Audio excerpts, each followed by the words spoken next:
Hello everyone, welcome back to MP Coding. Today, we're going to talk about I/O control in a Linux device driver. In the last video, we discussed the private data field of a character device driver. We'll use that same example code as the starting point for this I/O control implementation. If you're new to the series, I recommend going back and watching the previous video first, where you can download the source code directly from my GitHub repository. Alright, let's get started. First, I'll copy the previous example files into a new folder. I'll name this new folder as 08_IOCTL. Open the source file.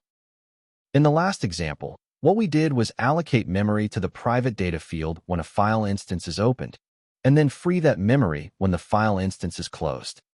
And we also implemented the read and write file operations to access that private data field.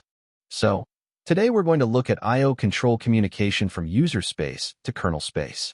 If we open the file_operation structure, we can find a function pointer called unlocked_IOCTL. This is the function we need to implement for handling I/O control requests. You'll also notice another function pointer called compet_IOCTL. This one is used only when a 32-bit user space application calls I/O control on a 64-bit kernel. In modern Linux kernels, unlocked_IOCTL is the main I/O control handler. It handles native calls, and on a 64-bit kernel, it works for 64-bit user space applications. If you are running a 64-bit kernel and also using 32-bit user space applications, then you may additionally need to implement compet_IOCTL to handle those compatibility calls. In my case, I'm running a 64-bit kernel with 64-bit user space, so implementing unlocked_IOCTL is enough. If you're working with mixed architectures, I recommend reading more about compet_IOCTL online to fully understand when and why it's required. Okay, now I'll copy the unlocked_IOCTL function definition and paste it into our source file. This function should be declared as static, and I'll name it my_IOCTL. Next, I'll add the parameter names. The first parameter is a pointer to struct file. Just like before, I'll name it pfile. The second parameter represents the command coming from user space, so I'll name it cmd. The final parameter is the argument passed through the I/O control call, and I'll name it arg. We need to use the same I/O control command definitions in both user space and kernel space. When an I/O control call comes from user space with a specific command, we usually handle it in the driver using a switch statement and then jump to the corresponding case for that command. So how do we make sure both sides use the same command values in user space and kernel space? In Linux, we do this by defining a magic number. This is just a unique identifier used to group related I/O control commands. I'll define a magic number called mycdev_magic. It's common practice to use a character for this, so I'll use the character m. Based on this magic number, we can then define unique I/O control commands. First, I'll add mycdev_clear, which will be used to clear the private data buffer in the device. For this, we use the _IO macro and pass the magic number along with a unique command number. I'll use 1 for this command. Next, I'll define mycdev_say_hello. This command will simply print a message in kernel space. Again, I'll use the _IO macro and assign 2 as the unique number. Now, let's define mycdev_user_read. This command allows user space to read data from the kernel. For this, we use the _IOR macro. We pass the magic number, a unique command number, in this case 3, and the data type we want to read. Here, I'll just use an int. So this represents user read, kernel write. Next, I'll copy this line and modify it for a write operation. This time, we'll use the _IOW macro. Assign 4 as the unique command number. This command allows user space to write data to the kernel, so it's user write, kernel read. Okay, now let's implement the I/O control command handling. For this, we'll use a switch statement inside our my_CTL function, and based on the command sent from user space, we'll jump to the corresponding case. Let's start with the clear command. In this case, what we want to do is clear the device's private data buffer. Just like we did in the read and write operations, we can access the private data through the file pointer. If the buffer is invalid, we return -invalid error code. Otherwise, we clear the buffer using memset, setting all bytes to 0. And then return 0 to indicate a successful I/O control operation. Before return, let's print a kernel log message indicating that the private data field has been cleared. Next, let's handle the second I/O control command, mycdev say hello. This one is very simple. When this command is received from user space, we'll just print a message from the kernel saying, hello from kernel via IOCTL.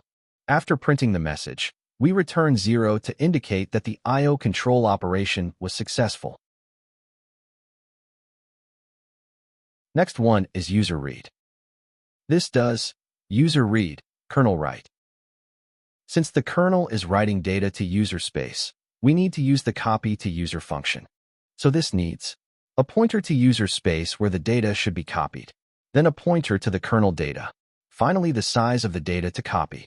At the top of the IOCTL function, let's declare an int value variable. We use integer here because we define this I/O control command to transfer an integer. Okay, now we have this int value variable, let's copy this value to user space. Here, we need to give the destination to copy, which is the user space. In this case, arg contains the user space address. Next is this value variable, so pass as the reference. Finally, length of the integer. Here you can see, arg is passed as an unsigned long. So we need to cast this to an int pointer. And I'll also add the __ user tag to indicate that this pointer belongs to user space. This tag is mainly for documentation and static analysis. If this copy to user returns a non-zero value, it means the data was not fully copied to user space. In that case, let's print the error message, failed to copy value to user,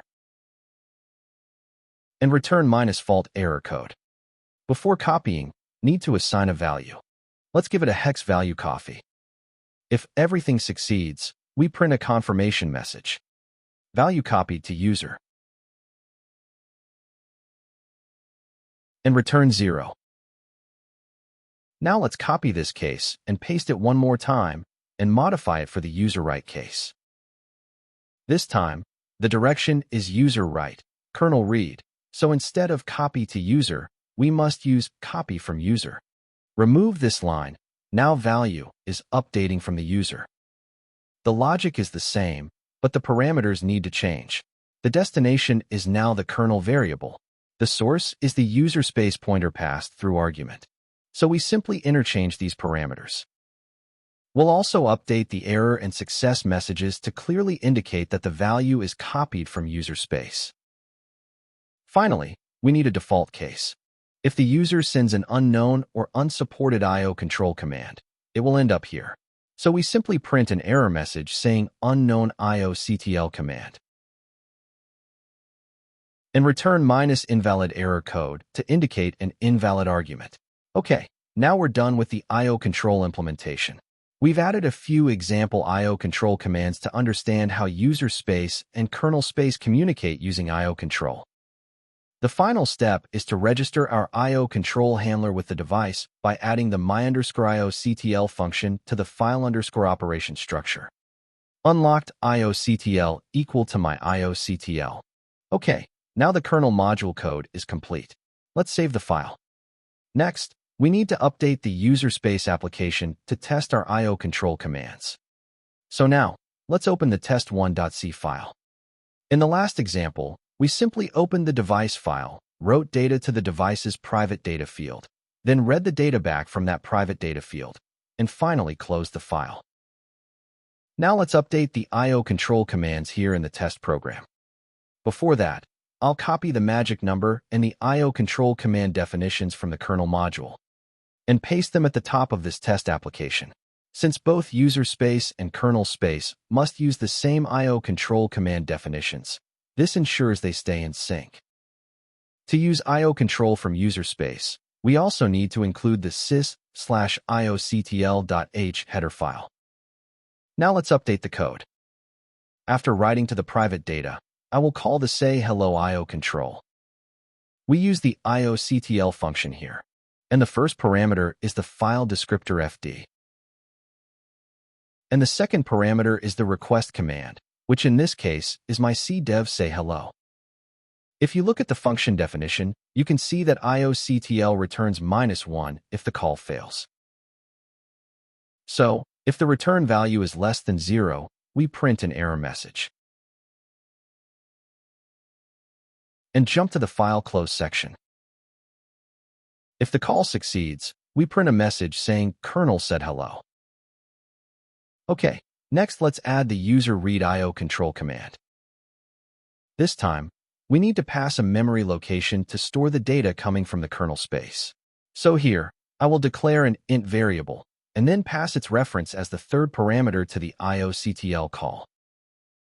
If there is any error, we print the error message and jump to the file close section. What we are doing here is calling the user read IO control command and passing this variable by reference.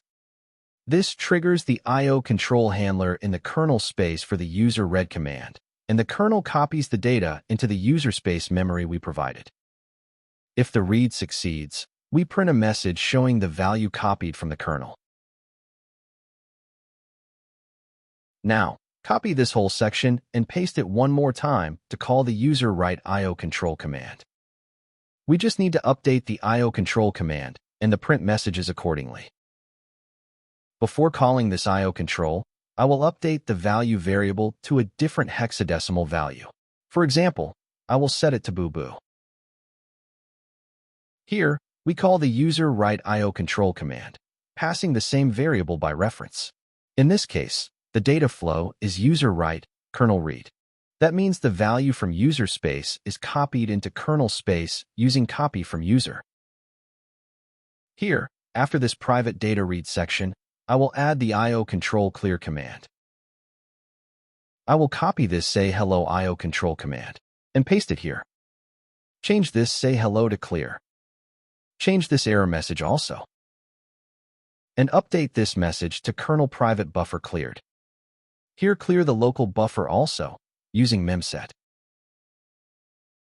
I forgot to clear the buffer during initialization, so here I will clear the buffer. Then, after clearing the private data field in kernel space, let's read the private buffer again to verify whether it has been cleared or not. Here, what we did was call the IO control commands from user space to kernel space, using user read, user write, and clear operations. Okay, everything is done now. Let's build both the kernel module and the test application. I'll also update the make file to include the test application build step. That way, we don't need to manually run the GCC command every time. Here, I'll add a new makefile target called testapp. This target will check whether the test1.c file exists, and then use GCC to compile it. Here, I'll add a new makefile target called module for building the kernel module. Then, I'll update the all target so it depends on both targets, module and testapp. When the clean target is called, I'll also remove the a.out file. Okay, save the file.